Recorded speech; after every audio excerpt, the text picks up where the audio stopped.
Come in, please.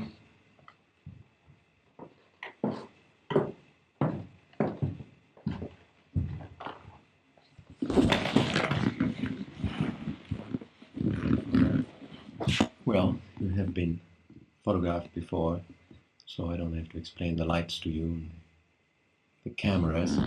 But, and it's perfectly normal to be a little bit tense, at least in the beginning. But I would like you to tell me a little more, or again, about the things we just discussed a few minutes ago. Namely,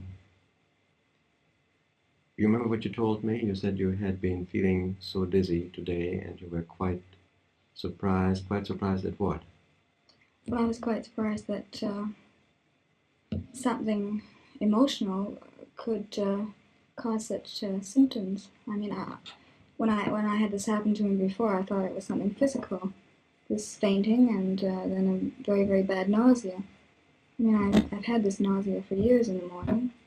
For years? For years.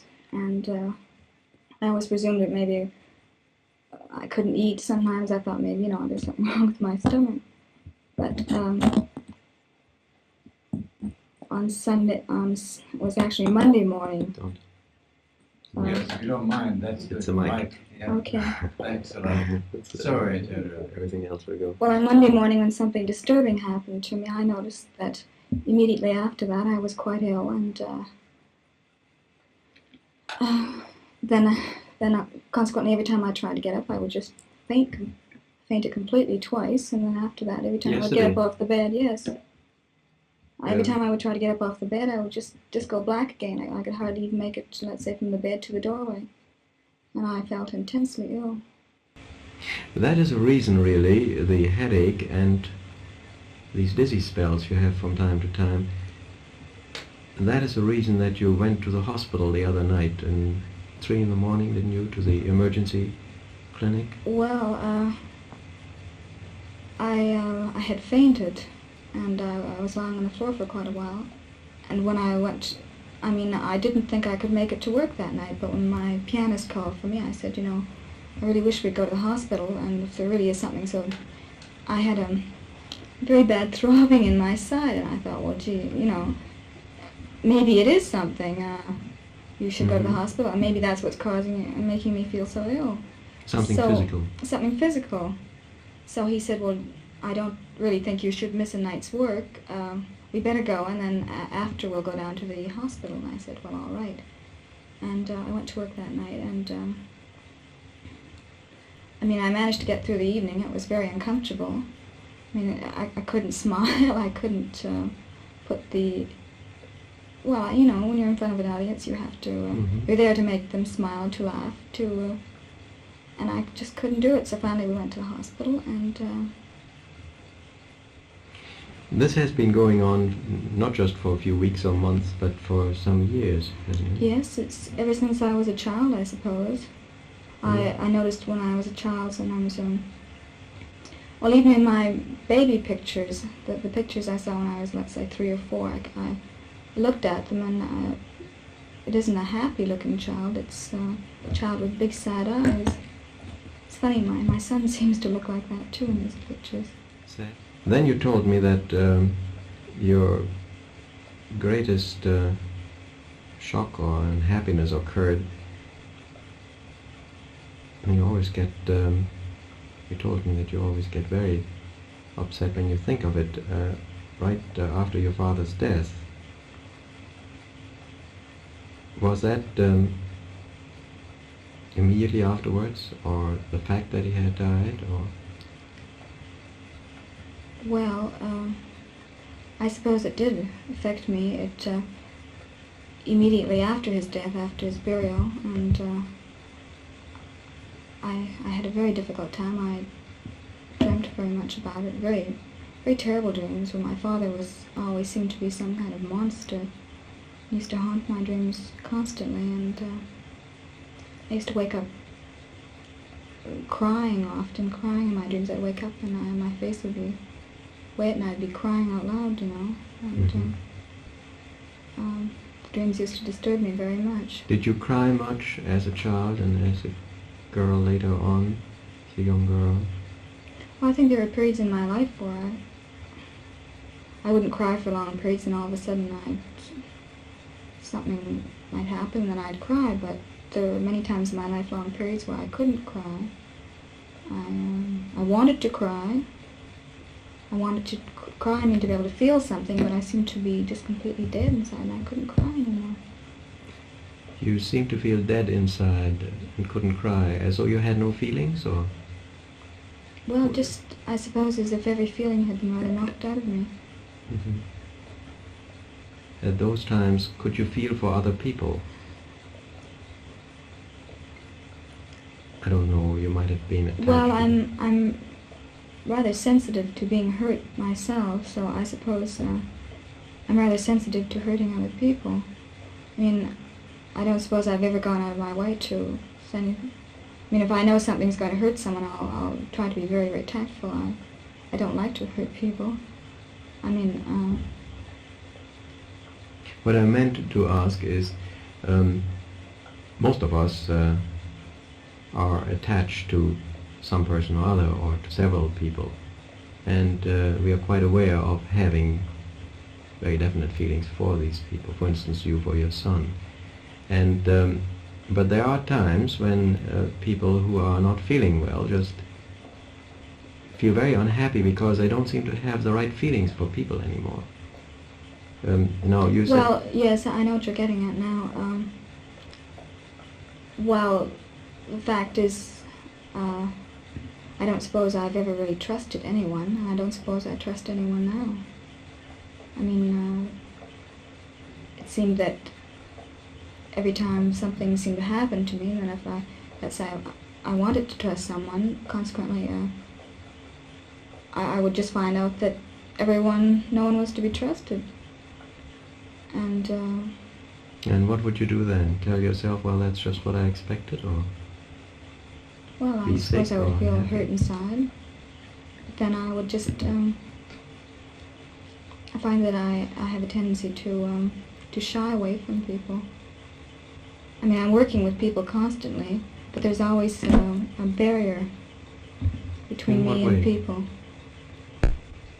Well, I seem to kind of crawl inside myself, and I can't come out.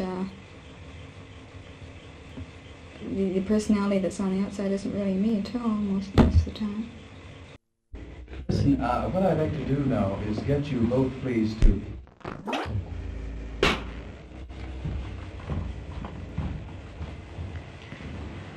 Anytime. You were just about to tell me about this experience that happens to you, and sometimes it's quite frightening, of being with a lot of people and suddenly everything, well, perhaps you better tell us in your own words. Well, actually this hasn't happened until, as I said before, I've always felt alone very much. And I suppose I always have been alone. I don't think I could name really one person. Some people can say, well, my best friend is so-and-so, but I don't think I could name any person as being my best friend. I don't think I've ever had really any friends. And this has only happened actually maybe during the last month or so. But I'll be in for instance, I was at work. This was about maybe 2 Sundays ago, and I was sitting there, and I had gone to work, and thank you very much.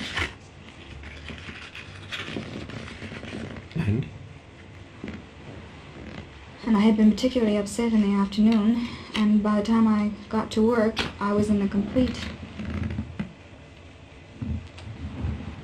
daze. I couldn't seem to focus my mind on my job. I knew I had to get up there and sing, and really project and so on, but I just couldn't do it. I couldn't smile at all. I tried very hard to smile, but I just couldn't smile. And I mean, eventually as the evening wore on, everyone was noticing it. Several people said to me, "What's wrong? Is she sick?" Other people said, a couple of them said, "You look as if you're 1,000 miles away." And I hardly knew the songs I was singing. I mean, it was like a blank almost. So I was sitting at the table with these different people around me, and it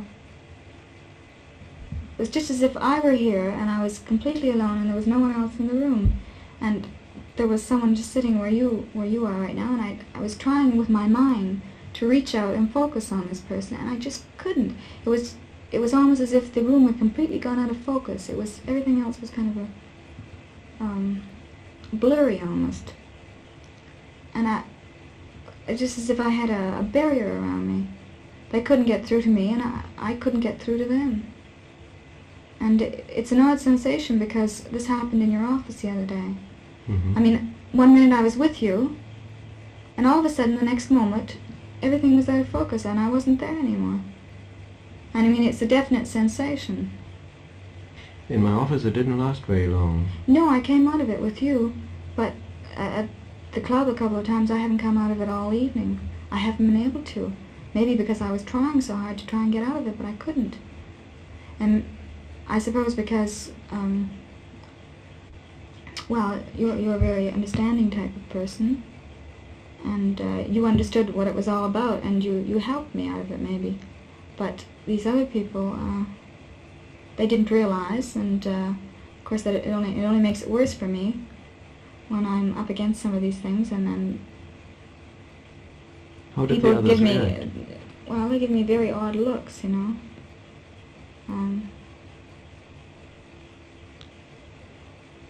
And wondered whether you're sick.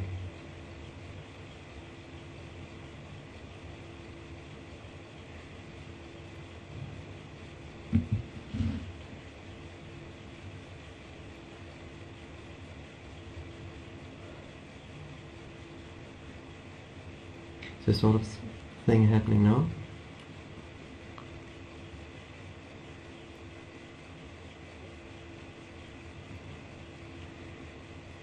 Well, it's just that when this happens, it disturbs me, and I just can't seem to hide it in front of other people.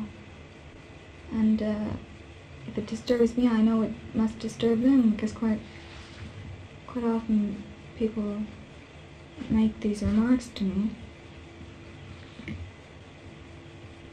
Well, it's just like being something dead, you know. Do people say that, or do you say that? Well, I feel dead, and I look dead, and people notice it. I mean, I think I'm sick or something, or sometimes I actually feel sick. You told me the other day that you quite frequently think of suicide, and on several occasions well, that was one of the reasons that you went to the hospital, because you felt you just had to do something about it. Is that because something catches up with you and you... Well, some nights I lie on the bed, you know, and I'm afraid. I don't know why I'm afraid, but I'm just afraid. I have a terrible fear in me, and I sometimes think it must be... I mean, I've been living like this for so long, I just don't seem to be alive anymore, and I want so much to live. I really want so much to be like other people and to be able to enjoy things. I don't seem to enjoy anything anymore. I'm doing things all the time I know I have to do, but I don't enjoy anything. And I feel that life just shouldn't be like that. And it's the way I was feeling last night. I had these sleeping pills beside me, and I wanted to die. And then I said to myself, well, supposing you're always saying to yourself, why don't you die? And I said to myself, well, if I do die, I mean, I don't suppose many people would be hurt, but then there's your son. And see, every time something's happened to me, I just lay down for a while, but then I always manage to get up again.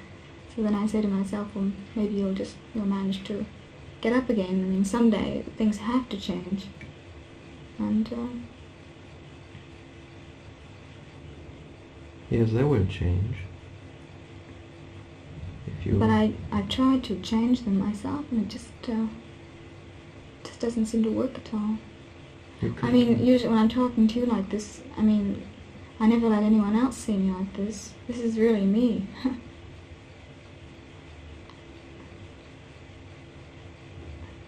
But I think I'd be very mortified if anyone else saw me like this.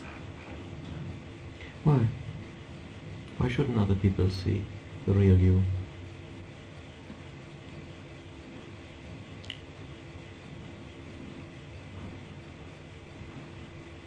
Well, this is because this is the way I've become, but it's not the way I really am inside. I mean, the way I should be, shall we say.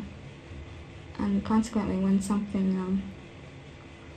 you see something healthy and you see it go into something slightly decayed, it's not pleasant for anyone to see it. It's not pleasant for me to see it, to feel it all the time.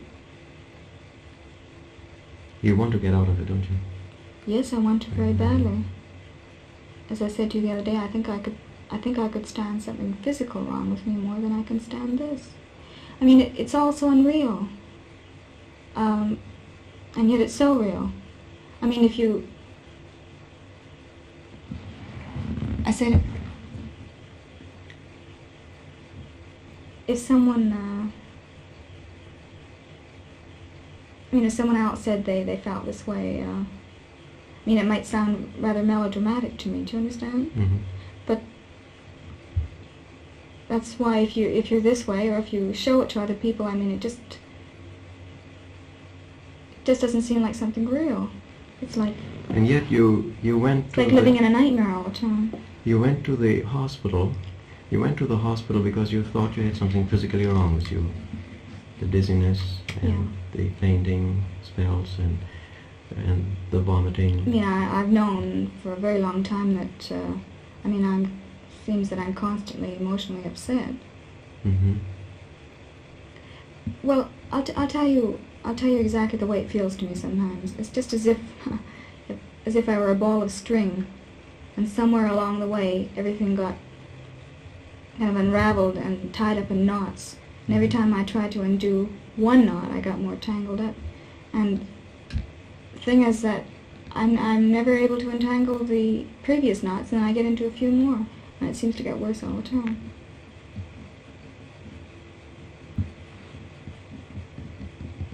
You were quite surprised when you found that the headaches and the dizzy spells and the nausea came after some emotional shocks. Well, actually, it isn't even until yesterday morning that, I'd gone through a week of this very, very bad dizziness and nausea. Something having as well.